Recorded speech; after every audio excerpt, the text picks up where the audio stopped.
చూస్తూనే రోజులు గడిచిపోతున్నాయి. ఆగో ఏగో అనుకుంటేనే రేపొచ్చే 3వ తారీఖుతోని తెలంగాణలో షై పార్టీలు గద్దెనెక్కి 2 ఏళ్ళు అవుతుంది. అందుకే ఇన్నొద్దులు చేసిన పనులేంటి, ముందు చేసే పనులేంటి అన్నీ పబ్లిక్కు చెప్పేతందుకు సీఎం సారే జిల్లా బటపట్టిండు. మరిగా ఏమేమి ముచ్చట్లు నడిచినాయో ఒక్కసారి చూసేద్దాం పారి. చేసిన పనులేంటియో చెప్పుకుంటేనే తెలుస్తాయి మరిగా. అందుకే 2 ఏళ్ల సంది షై పార్టీ సర్కారు వాళ్ళు రాష్ట్రాన్ని ఎట్టెట్ట ఎలుగులో చేసిండ్రో, ఏమేమి ఇచ్చిండ్రో, ఏమేమి తెచ్చిండ్రో పబ్లిక్ అందరికి చెప్పాలని సీఎం రేవంత్ సారే బండి కట్టిండు. ఇక సార్ ఏ కార్యం చాలు చేసినా తొలుత ఉమ్మడి పాలమూరు జిల్లాకేంచే ముంగటికి నడుస్తుంటది. అట్లా ఇక నారంపేట జిల్లా మక్తల్ కేంచి చాలా అయింది జిల్లాల టూరు. మక్తల్ నియోజకవర్గంలో ఏం తక్కువ 152 కోట్లతో చేసే పనులకు శంకుబండలు బాధించిండు సారు. సీఎం సార్ వెనక తతిమ మంత్రులు కూడా పోయిండ్రు. అటెనక పెద్ద మీటింగ్ సుతా మస్తు జోరుగా నడిచింది. వస్తూనే ఉంటాడు ఎవడో ఒకటి చీకట్ల, సీసాన్ని ఇస్తా అంటాడు, ఆఫ్ అని అంటాడు, ఫుల్ అని అంటాడు. నువ్వు ఒక్కసారి ఓటేసి అంటే అక్క ఇక సంగతి నా సంగతి చూడు అంటాడు. ఎవరికోనికి తలమాసినోని కేసి ఈ ప్రభుత్వానికి కాళ్ళ కట్టబెట్టుతో మీరు సర్పంచ్ చేస్తారంటే ఇవాళ ఊరు దెబ్బతింటది. ఈ 2 ఏళ్లలో ఏ పని ఎట్లెట్లా ఎగురబెట్టిండ్రో చెప్పుకొచ్చిండు సారు. పండ్ల పని పాత సర్కారు వాళ్ళ మీద, పువ్వు పార్టీ వాళ్ళ మీద గట్టిగానే వేసిండు బాణాలు. పాలమూరు గడ్డ ప్రేమిస్తే ప్రాణం ఇస్తుంది, మోసగిస్తే పాతాళానికి తొక్కుతుంది అని నిరూపించిండ్రు. 10 ఏళ్లు నిర్లక్ష్యానికి లోనైన నారాయణపేట కొడంగల్ ఎత్తిపోతల పథకాన్ని ప్రజా ప్రభుత్వం వచ్చిన ఎంబడే పనులు ప్రారంభించాలని టెండర్లకు అనుమతులు ఇచ్చి, టెండర్లు పిలిస్తే కుట్రలు చేసి కోర్టులో కేసేసి సంవత్సరన్నర ప్రాజెక్టును ఆపిన్రు. ఇక ఓ దిక్కు ఊర్ల పోంటి సర్పంచ్ ఎలక్షన్ల సాంతడి నడుస్తున్న గిసోంటి ఆలల్లా సీఎం సారు జిల్లాల పోంటి పెద్ద పెద్ద మీటింగులు పెట్టి ముచ్చట్లు చెప్తుండేటాలకు షై పార్టీ వాళ్ళకు మంచిగానే ప్రచారం అవుతుంది కదా అనుకుంటారట చాలా మంది. ఇప్పటికే సర్పంచ్ ఎలక్షన్లను లాపర్వ చేయొద్దు, గట్టిగా కొట్టాలి సీట్లని అన్ని తీర్ల పార్టీ లీడర్లను హుషారు చేసిండు సారు. అన్నిటికి మించి అటు అన్ని పార్టీల లీడర్ల కంటే ముందు తానే రంగంలోకి దిగిండు. మరిగా చూడాలి సారు ముచ్చట్లతోని సర్పంచ్ ఎలక్షన్లలో షై పార్టీ ఎట్టెట్ట జోరు చూపిస్తుందో, ఎన్ని సీట్లు గెలుచుకుంటారో.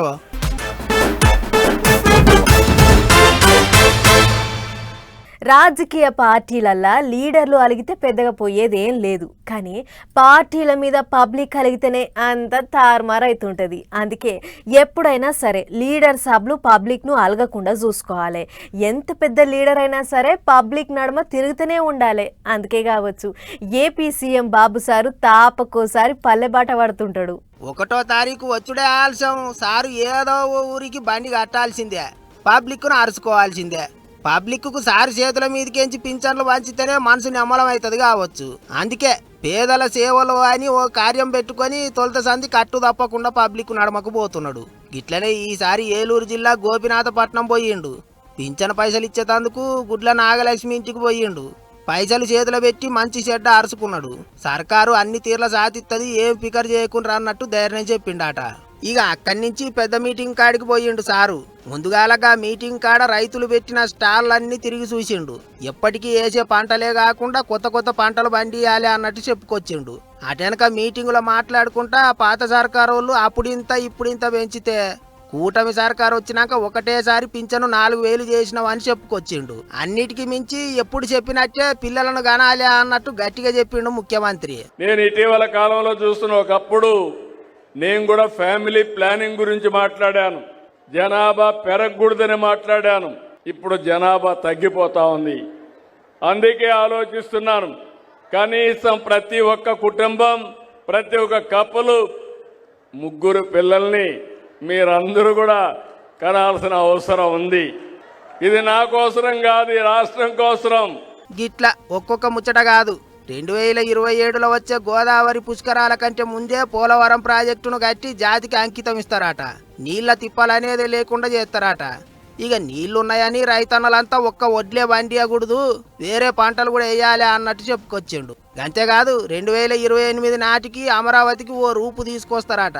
గిట్ల పింఛన్లు పంచనికి పోయిన సీఎం సారు పబ్లిక్కు తీరొక్క ముచ్చట్లు చెప్పుకొచ్చిండు.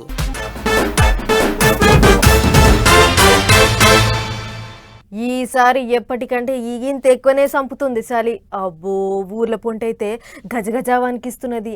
ఇప్పుడే ఇట్లున్నదంటే సంక్రాంతి పండుగ యాళ్ళ సపరిచ్చేటట్టే ఉన్నది అన్నట్టు చలికాలం అంటే యాదికొచ్చింది. పార్లమెంట్లో చలికాలం ముచ్చట్లు చాలా అయినాయట. మన లీడర్ సాబులు ఉడుకుడుకు ముచ్చట్లు చెప్తుర్రట. పాండ్రు ఒక్కసారి అరుసుకునొద్దాం. చల్లటి చలికాలంలో ఉడుకుడుకు ముచ్చట్లు చాలా అయినాయి పార్లమెంటులా. తొలుత రోజే సర్కారు వాళ్ళకు ఏగస్ పార్టీ వాళ్ళకు గట్టిగా నడిచింది పంచాది. ఓ దిక్కు సర్వే మీద చర్చ పెట్టాలి, ఢిల్లీ గాలి గలీజ్ మీద చర్చ పెట్టాలి అని చెయ్యి పార్టీ వాళ్ళ జట్టు లొల్లికి దిగింది. ఇంకో దిక్కు అన్ని మాట్లాడదాం కూకండ్రే, జర నిమ్మలంగా ఒక్కోటి ముచ్చట చర్చకొత్తది అన్నట్టు చెప్పిండ్రు సర్కారు వాళ్ళు. రెండు దిక్కుల నడుమ కిరికిరి గట్టిగానే అయ్యింది. ఇక ఏగస్ పార్టీ వాళ్ళ తీరు చూసి ప్రధానమంత్రి మోదీ సార్ కూడా గట్టిగానే గరం అయిండు. ड्रामा करने के लिए जगह बहुत होती है, जिसको करना है करते रहे। यहाँ ड्रामा नहीं, डिलीवरी होनी चाहिए। नारे के लिए भी जितने नारे बुलवाने हो, पूरा देश खाली पड़ा है। जहाँ पराजित होकर के आए वहाँ बोल चुके हो, जहाँ अभी पराजय के लिए जाने वाले हो वहाँ भी बोल दीजिए। డ్రామాలు చేస్తాండ్రు అన్నట్టు కోపానికి వచ్చిండు సారు. ఇక పిఎం సారు ముచ్చట్ల మీద ఎంపీ ప్రియాంక గాంధీ ఏమన్నదో చూడండి. These are huge issues. Let's discuss them. What is Parliament for? Let's discuss them. Let them have a discussion. It's not drama. Speaking about issues, raising issues is not drama. Drama is not allowing discussion. Drama is not having a democratic discussion about issues that matter to the public. అట్లా నడిచింది కిరికిరి. ఇంకో దిక్కు షెయి party MP Renuka Chowdhury madam పార్లమెంటుకు ఇంట్లో పెంచుకునే కుక్కని ఎంట పెట్టుకొని పోయింది. పార్లమెంటు మీటింగులు అయ్యే టైంలో కుక్కని ఎట్లా తీసుకొస్తారు అని పువ్వు పార్టీ వాళ్ళు కోపానికి వచ్చిండ్రు. అయితే ఆ కుక్క ఏం చేసింది, దాని మానానాది కార్లో ఊకున్నది, ఎవరిని ఏం గర్వలేదు కదా అన్నట్టు మాట్లాడింది ఎంపీ మేడం. లోపట మీటింగ్ అయితుంటే బయట ఇగో గీదో రచ్చ నడిచింది. తొలుత రోజే గిట్లున్నదంటే ఇక ఈసారి చలికాలం మీటింగులు మస్తు గరం నడిచేటట్టున్నాయి కదా అనుకుంటారా అందరూ.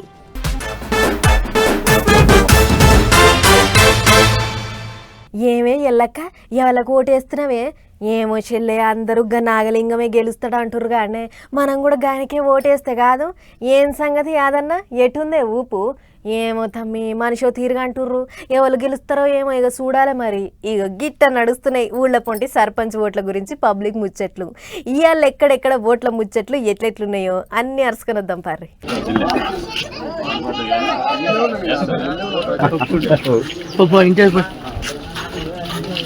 మందిని ఎంబడేసుకొని ఇంటింటికి తిరుగుడు, దండాలు పెట్టుడు, గదవలు పట్టుకొని బతిలాడు, చేతులు పట్టుకొని ఏడుకునుడు, మాకే ఓటెయ్యాలని ఓట్లాడుగుడు.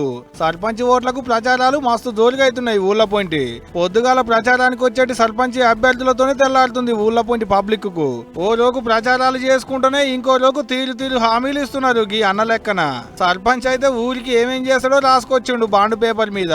ఏం తక్కువ 22 గ్యారంటీలు ఉన్నాయట అండ్లా. జోగులాంబ గద్వాల జిల్లా గట్టు మండలంలో ఉన్న సర్కాపురం అనేటి ఊరి సర్పంచ్ అభ్యర్థికి అన్న మొదటి విడతల ప్రచారాలు ఇట్టుంటే రెండో విడతల ఇచ్చంద్రమైన ముచ్చట్లు. గద్వాల జిల్లాలున్న అలంపూర్లో నామినేషన్ వేసేందుకు వస్తే వద్దని అడ్డం తిరుగుతురాట. మీకున్నయే 30 ఇండ్లు, మీ 30 ఇండ్లకు మీరెట్టేస్తారని బెదిరిస్తురానికి వచ్చిండు ఈ కాక. రాజన్న సిరిసిల్ల జిల్లాలున్న మారపాక ఊళ్ళో జైలు నుండి నామినేషన్ వేసిండు సర్పంచ్ కొరకు బూరా బాబు అనేటి ఒక అన్న. ఓ కేసులో జైలుకు పోయి ఉండేనాట. ఇంతలోనే నోటిఫికేషన్ వచ్చేటాళ్లకు వాళ్ళ ఇంటితో నామినేషన్ వేయించిండు అన్నట్టు. ఇది యాదాద్రి భువనగిరి జిల్లా ముచ్చట. ఆత్మకూర్యం మండలంలో ఉన్న ఉప్పలపాడు ఊళ్ళో సర్పంచ్ 8 వార్డులు అన్ని ఏకగ్రీవమే. 585 ఓట్లున్న ఊరు. మళ్ళా అట్టయిందంటే సర్పంచ్ కి బీరప్ప, ఆయన భార్య భార్గవి తప్ప ఎవరు నామినేషన్ వేసిందే లేదు. అటు వార్డులకు కూడా అంతే. 8 వార్డులకు 8 మందే నామినేషన్లు వేసారు. ఇంకేముంది, అందరికందరూ ఇనానమస్సు. ఇక గీ అన్నది ఇంకో కోస. నేను తెలంగాణ ఉద్యమం 2001 నుండి ప్రారంభమైనప్పటి నుండి మొదలు పెడితే మరి ఇప్పటి వరకు తెలంగాణ రాష్ట్ర సాధనలు ముందుంటూ తెలంగాణ రాష్ట్రం సాధించిన తర్వాత రాజకీయంగా కూడా 3 సార్లు మరి గ్రామ పంచాయతీ ఎన్నికలలో నిలబడి స్వల్ప మెజార్టీతో ఓటమి పాలు చెందడం జరుగుతుంది. కాబట్టి ఈసారి ఈ ఎన్నికలు 3 మాటల పోటీ చేసిండట, 3 మాటల ఓడిపోయిండట. ఆస్తులన్నీ అమ్ముకున్నాడట కూడా. ఈ పారికన్నా ఓట్లేసి గెలిపిలని అడుగుతుండన్నట్టు నక్క శంకర్ అనేటికి అన్న. కొమరమీం ఆసిఫాబాద్ జిల్లాలున్న కౌటాల సొంతూరు. ఇట్లా ఆడాయిడని ఏం లేదు. తొలత విడత ఓట్లున్న ప్రచారాలు, రెండో విడతల ఓట్లున్న నామినేషన్లు. ఆడాడ ఏక భంగపడు, ఓట్లు అడుగుడు. ఎట్టన్నా చేసి బయటపడాలని ఎవరు ఆపోచన అల్లది మరి.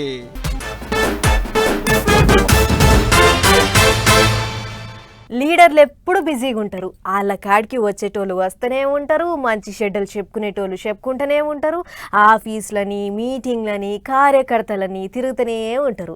వాళ్ళ ఇలాకలో ఉండేటి తక్లీఫ్లను అరుచుకుంటూనే ఉంటారు. అందుట్లా రాష్ట్రానికి సీఎం అయితే ఇంకెంత బిజీ ఉంటుంది చెప్పుర్రి.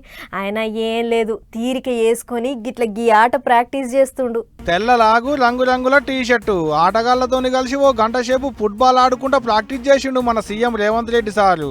దేనికనుకుంటున్నారు, ఈ నెల 13వ తారీఖు నాడు ఫుట్బాల్ ఆటగాడు మెస్సీతోని కలిసి ఆట ఆడేతందుకు. ఆవు అయ్యాల అర్జెంటీనాకేంచి మన హైదరాబాద్ కు వస్తుండు ఫుట్బాల్ ప్లేయర్ మెస్సీ. అయ్యాలనే ఆయనతోని కలిసి ఉప్పల్ స్టేడియంలో ఫుట్బాల్ ఆట ఆడతారట మన సీఎం సారు. దానికి అన్ని తీర్ల సవలతులు చేస్తున్నారు కూడా సర్కార్ తరపుకెంచి. రాష్ట్రానికి అంతర్జాతీయ గుర్తింపు తెచ్చేతందుకే మెస్సీని తెలంగాణ గ్లోబల్ బ్రాండ్ అంబాసిడర్ లెక్కన తెలంగాణకు పిలిచిరట మన గవర్నమెంట్ వాళ్ళు. అంతేకాదు మెస్సీతోని ఫుట్బాల్ ఆట ఆడేతందుకు ఎదురు చూస్తున్నాం అనుకుంటే ట్విట్టర్ గుట్ల రాసుకొచ్చిండు కూడా సీఎం సారు. అయితే అర్జెంటీనాకేంచి హైదరాబాద్ కు వచ్చినాక ఇక్కడ వాళ్ళతోని కలిసి ఫుట్బాల్ ఆట ఆడతారట మెస్సీ. దాంట్లో మన సీఎం సార్సుతో ఉంటాడు అన్నట్టు. అంత పెద్ద ఆటగాంతో ఆట ఆడాలంటే అంగిలాగేసుకొని సీదా పోయి ఆడతామంటే కాదు కదా. అందుకనే ఇగో ఇట్లా ప్రాక్టీస్ చేస్తుండు కావచ్చు. అయితే ఇట్లా గ్రౌండ్ కు పోయి ఫుట్బాల్ ఆట ఆడు మన సార్కు కొత్తగా తీయలి. ఇంతకు మునుపు మస్తు మాటల ఫుట్బాల్ ఆట ఆడిండు కూడా. అయినా ఇట్లా ఒక్క పూట పోయి ఆడొస్తా ఆటంక సీదా పోయి మెస్సీతో ఆట ఆడుతానంటే కాదు కదా సారు. దినం ఓ గంట సేపు ఆట పోయి ఒళ్ళు కదిలిచ్చిరాలి. అసలే మీరు ఆడుతాననేది మెస్సీతోని మళ్ళా చూసిరు కదా. ఇక ఇప్పటికైతే ఇంతే. అయ్యాల మెస్సీతోని ఆట ఆడినాక మళ్ళీ పాలు చెప్పుకుందాం ఎట్ట ఆడిండు ఏంది అనేది అంతా.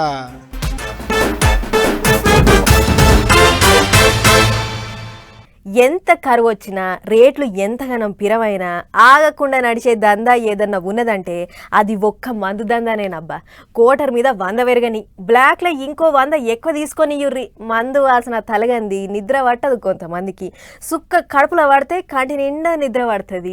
సొంత ఊళ్ళో దొరకకుంటే ఇంకో ఊళ్ళోకి పోయి అయినా తాగుతారు, కానీ తాగకుండానైతే అస్సలు ఉండరు. ఇప్పుడు మందు ముచ్చట ఎందుకు అనంటే, నిన్నటి వరకు అమ్మిన సీసాలు పాతయే, మందు తాగేటి కస్టమర్లు పాతోళ్లే. కానీ ఇయాల్టి సంది అమ్మేటి మందు కొత్తది, సీసాలు కొత్తయి, దుగ్నాలు కొత్తయి, ఓనర్లు కొత్తోళ్ళు. ఆవు పాత టెండర్లు వచ్చి కొత్త టెండర్లలో దుగ్న వెళ్ళోళ్ళు నడిపించుకుంటారు అన్నట్టు ఇయాల్టి సంది మందు కొట్లు. 2025, 2027 మద్యం పాలసీ కింద 2 ఏళ్లు ఇల్లే ఓనర్లుగా. అంటే ఇయాల్టి సంది 2027 నవంబర్ 30వ తారీఖు వరకు. నిన్న మొన్న జరంతా హెల్తీగానే ఉండే కానీ ఇప్పుడు అన్ని దుగ్నాలకు సరుకు దిగిందట కూడా ఆల్రెడీ. అంటే దందా సాలైందన్నట్టే ఇక. అయితే రాష్ట్రంలో మొత్తం 2620 మందు దుగ్నాలకు ఓ నెలల కింద డ్రాల్ తీసిరు ఆబ్కారీ ఆఫీసర్లు. అందులో పేరెళ్ళినోళ్ళు కొత్త దుకాణాలు నడిపించుకుంటారు అన్నట్టు. ఇక ఈ 2 ఏళ్లు ఒక్కో దుకాణానికి 3 లక్షలు టెండర్ వాడాలంటే 4-5 దుకాణాలకు టెండర్లు వేసిన వాళ్ళు కూడా ఉన్నారు. ఒక్క దుకాణం వెళ్ళినా చాలని. ఇంత మంది 4-5 పొత్తు కూడి టెండర్లు వేసిన వాళ్ళు కూడా ఉన్నారు. అసలే ఇటు తెలంగాణలో సర్పంచ్ ఓట్ల జాతర నడుస్తుండే. ఓట్ల ముంగట దుకాణాలు తెలుసుకున్నాయంటే ఆమ్దాని కూడా గట్టిగానే వస్తుండొచ్చు అనుకుంటున్నారట చాలా మంది. అందుకనే సరుకు కూడా గట్టిగానే దించుకురు మొదలే. పట్నంలో ఉండేటోళ్ళంతా ఓట్ల కొరకు పల్లెల బాట పడుతుంటారు కాబట్టి సర్పంచ్ ఓట్ల ముంగట దుకాణాల కాడ నో స్టాక్ బోర్డు పెట్టినా ఆశ్చర్యం లేదబ్బా. మీ బండ్ల మీద వేలకు వేలు చలాన్లు ఉన్నాయా? బండి వేసుకొని బయటికి పోతే ఎప్పుడు ఏ పోలీసు పట్టుకుంటాడో అని బుగులైతాం. అయితే గీ ముచ్చట మీకోసమే. అప్పుడప్పుడు చలాన్ల మీద సర్కారు వాళ్ళు డిస్కౌంట్లు ఇస్తుంటారన్న ముచ్చట ఏర్కునేదే కదా. ఆగో గా ముచ్చట మళ్ళా తెర మీదకి వచ్చింది. మరి పేర్కమైన చలాన్లు ఎట్లా వదిలించుకోవాలో గీ ముచ్చట చూడుర్రి, మీకే సమాజ్ అవుతుంది. బండ్ల మీద బగ్గ చలాల నుండి దాచుకొని పోతున్న అన్నలు ఇక మీ భయం పోగొట్టే ముచ్చట పట్టుకొచ్చినాం. చెవులు పెద్ద చేసుకుని ఇన్నురు. మరి ఈ నెల 13-14 తారీఖు నాడు మీ బండ్ల మీద పడ్డ చలాలను చాలా మటుకు తగ్గించుకోవచ్చు. అది గిర మస్తు డిస్కౌంట్ల మీద. కోర్టు సార్లు జాతీయ లోక్ అదాలత్ ముంగటేసుకుని ఈ కార్యంలా మీరు చేయాల్సిందల్లా ఒకటే. RC, driving licence, ID proof ఇంకా చలాన్ కాగితాలు తీసుకొని కోర్టు పోతే ఆడ పోలీసులు మీ బండి నెంబర్ కొట్టి ఎంత చలాన్లు ఉన్నాయో చూస్తారు. అటెనక కోర్టు సార్లు డిస్కౌంట్ ఎంత వస్తుందో చెప్తే దాన్ని బట్టి అయితే నగదన్న కట్టాలా లేకుంటే యూపీఐ పేమెంట్ అన్న చేయాలి. ఒకవేళ చలాన్ లేకుంటే ఆన్లైన్ లో మన ఆధారాలు పెట్టి మొదలు దరఖాస్తు పెట్టుకోవాలన్నట. అందులో ఓ ఓటీపీ వస్తుంది. అటు వెనక టోకెన్ మీద ఎప్పుడు రావాలో ఏం కథ అని టైంతో సాతులు వస్తుంది. ఇక అది పట్టుకొని కోర్టుకు పోయి క్లియర్ చేసుకోవాలి చలాన్లన్నీ. అన్నట్లు ఏ చలాన్లు క్లియర్ చేసుకోవచ్చు అంటే no seat belt, no helmet, signal jumping, over speed, wrong parking, pollution, ఇంకా లైసెన్స్ లేని కేసులు, నంబర్ ప్లేట్ సరిగా లేకపోవడం, ఇంకా పొరపాటు పడ్డ చలాన్లు ఇవన్నీ మాఫీ చేసుకోవచ్చు. అవి ఓంగా మిలిగిన drunk and drive, hit and run, dangerous driving ఇట్లా జనాలకు తక్లీఫ్ కలిగించే కేసుల మీద ఎటువంటి డిస్కౌంట్ లేదు. ఈ ఆఫర్ మన 2 తెలుగు రాష్ట్రాల్లో ఒక మన తెలంగాణకే ఉంది, ఏపీలో లేదు. ఏదేమైనా ఇంకో 10 రోజుల టైమే ఉంది కాబట్టి ఇప్పటి సంది అన్ని ముచ్చట్లు అడుచుకొని కాగితాలు కలపాలు అన్ని తయారు పెట్టుకుంటే చలాన్లా బాధ తప్పుతుంది, పోలీసులు పట్టుకుంటున్న భయం కూడా పోతుంది. చూసుకోరు మరి.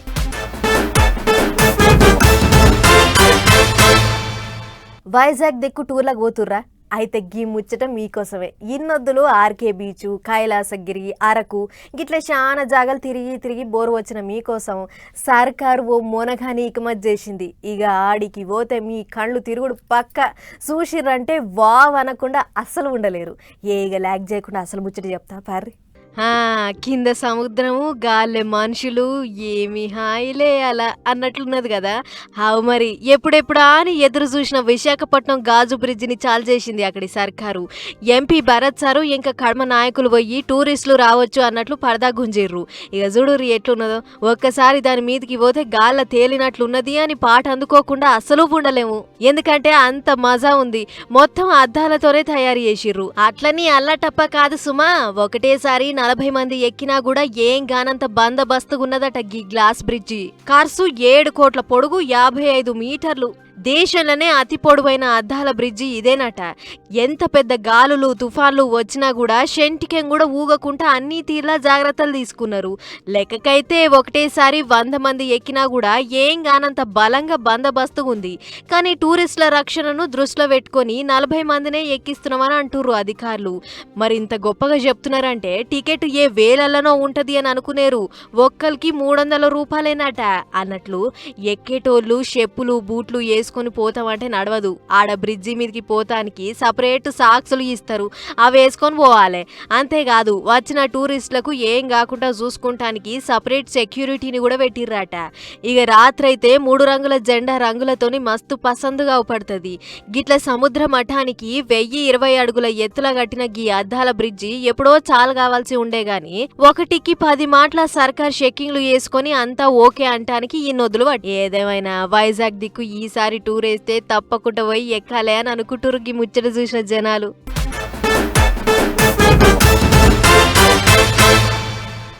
6 ఏళ్ల కింద కరోనా పురుగు దునియాను ఎంత ఆగం పట్టించిందో అందరికీ ఎరుకున్నదే. లక్షల మంది జీవి పోయి కోట్ల మంది బతుకు తెరువులో ఆగమైనాయి. అయినా కూడా దేశం అంతా సరిపోను జాగ్రత్తలు తీసుకొని గా మాయదారి రోగం నుంచి ఎట్లనో కట్ల బయటపడ్డది. అన్నట్లు ఏపీలో ఏదో వింత పురుగు గరిచి జనం పానాలు వట్టిగా పోతున్నాయట. మరి గా పురుగేంది, గా రోగం ఏందో అట్లా పోయి అరుచుకొని వద్దాం పార్రి. ఇది మొదలారా, ఇది గాలిపోను చూస్తున్నానులా గిరేగా పురుగు. అచ్చం నల్లని నల్లి లెక్కన ఉన్న ఈ పురుగు ఇప్పుడు ఏపిని ఓ మల్క వణుకుడు వణికిస్తాంది. స్క్రబ్ టైఫీస్ అనే పేరుతో వస్తున్న ఈ రోగం అక్కడి జనాలకు నిమ్మలం లేకుండా చేస్తుంది. ఇదే ముచ్చట్ల విజయనగరం జిల్లా చీపురుపల్లి మండలం మెట్టపల్లి నుండి ఓ ఆడి మనిషి దమ్ము ఎక్కువై కాలం చేసింది. అయితే మొదల ఆమెకు ఏ టైఫాయిడ్ జ్వరం అనుకుని దాని దగ్గర మందులు ఇచ్చినట్టు డాక్టర్లు. అయినా సూత ఎగపోత తక్కువగా ఆయనతో జీవి పోయింది. దీంతో ఏందమ్మా ఇచ్చంతరం ఉంది ఈ రోగం అని టెస్టులు చేస్తే స్క్రబ్ టైఫీస్ అనే ఈ అడ్డమైన రోగం ముచ్చట బయటపడ్డది. దీంతో అక్కడి జనం దిగ్గున ఉలిక్కిపడరు. అన్నట్లు ఈ పురుగు గరిచిన తావులో చిన్నగా మచ్చ లెక్క అవుతుందట. అన్నట్లు ఈ పురుగు గడ్డి పొలాలు తడి భూములు చెత్త సేదారం ఎక్కువ జాగాలలో తిష్టేస్తుందట. అట్టనే ఎలుకలు అడవి జంతువుల మీదుండి వాటిని ముట్టుకుంటే సుతం మనకు అంటుకూడదట. అటెనక దద్దులు లేచి గాలి పీల్చుకోవడం కష్టమవుతుంది, కక్కుడు బయలుగిన పెడతాట. ఇక చిన్నగా మెల్లగా జ్వరం చాలై దాంతో పాటు కాలు చేతులు గుంజుడు పెడుతుంది. అయినా సూత ఏం కాదులేని లైట్ తీసుకుంటే రోగం ఊపిరితిత్తులకు అంటుకుంటుందట. ఒకవేళ ఊపిరితిత్తులకు అంటుకుంటే మాత్రం చాలా రిస్కే అంటారు డాక్టర్లు. అట్లా కాకుండా మొదలు కరిచినప్పుడే అశ్రద్ధ చేయకుండా దావకానా పోవాలి, సరిపోని మందులు తీసుకుంటే ఏం కాదని ధైర్యం చెప్తున్నారు. ఇప్పటికైతే 26 జిల్లాలలో పాజిటివ్ కేసులు వచ్చినాయి అంటారు. ఎక్కువ చిత్తూరులో 380, కాకినాడలో 140, విశాఖలో 125 కేసులు వచ్చినాయి అంటారు. మొత్తానికి చలికాలం కాబట్టి జ్వరం ఎక్కువ రోజులు ఉన్నా తాకిన దెబ్బ కాడ వాసన వస్తున్నా ఒకవేళ ఒళ్ళు నొప్పులు దెబ్బ తక్కువ కాకున్నా వెంటనే డాక్టర్ తాని కురుకురి, అంతేగాని ఏం కాదని రిస్కులో పడకురి అని సర్కారు ఒక్క తిరిగా చెప్పుకొస్తుంది. మనకి ఈ అడ్డమైన రోగాన్ని సర్కారు ఎట్లా కంట్రోల్ చేస్తుందో ఏమో చూడాలి. అప్పట్లో ఏ పెద్ద హీరో సినిమాలో చూసినా ఆమెనే కనిపిస్తుండే. అసొంటిది గీ నడుమ అసలేగా అని వస్తలేదు, కిలకిలా నవ్వుతుండే. ఎటు పోయిందో ఏమో సమంత అని అనుకుంటుర్రు చాలా మంది. కానీ ఎటు పోలేదు, తెలుగు సినిమాలు చేసుడు తగ్గించింది గంతే. మస్తు దిల్కుషున్నది. ఇక చూడుర్రి మళ్ళా లగ్గం కూడా చేసుకున్నది. ఇడుపు కాగితం తీసుకున్నాక ఇక మొత్తానికే కాని రాకుండా పోయింది. ఎటు బాయే సమంత అనుకుంటారు మన దిక్కోళ్ళు. అయితే అంతల్నే గిట్లా లగ్గం చేసుకొని పోర్టుపోలు చూపించింది అందరికి. వెబ్ సిరీస్లు తీసే డైరెక్టర్ రాజ్ నిడుమోరును లగ్గం చేసుకున్నది సమంత. కోయంబత్తూర్లో ఉన్న ఈశా యోగా సెంటర్లా లింగభైరవి గుళ్ళే శుభకార్యం చేసిండ్రు. ఇక శానొద్దుల సంధ్య రాజు సమంత ఇద్దరు లవ్వాడుకుంటారట. లగ్గం చేసుకుంటారని కూడా ఎప్పటి సందో ముచ్చట్లు వస్తున్నాయి. అట్లా ఇక ఇన్నొద్దులకు ముహూర్తం కుదిరిందా అన్నట్టు. అటు ఇడుపు కాగితం తీసుకున్నాక సమంత మళ్ళా లగ్గం చేసుకుంటుందో లేదో, చేసుకున్నా ఎవరిని చేసుకుంటుందోనని ముచ్చట్లు నడిచినాయి. కానీ అట్లిట్లా మళ్ళా ఓ ఇంటికి కోడలు అయింది. అందుకే సమంత ఫ్యాన్స్ సంబరపడతాండ్రు. ఇక ఇప్పుడు సోషల్ మీడియాలో సమంత లగ్గం చేసుకున్న ముచ్చట్నే గిర్ర తిరుగుతున్నది. ఒక్కొక్కళ్ళు ఒక్కో తీరుగా కామెంట్లు రాస్తుండ్రు.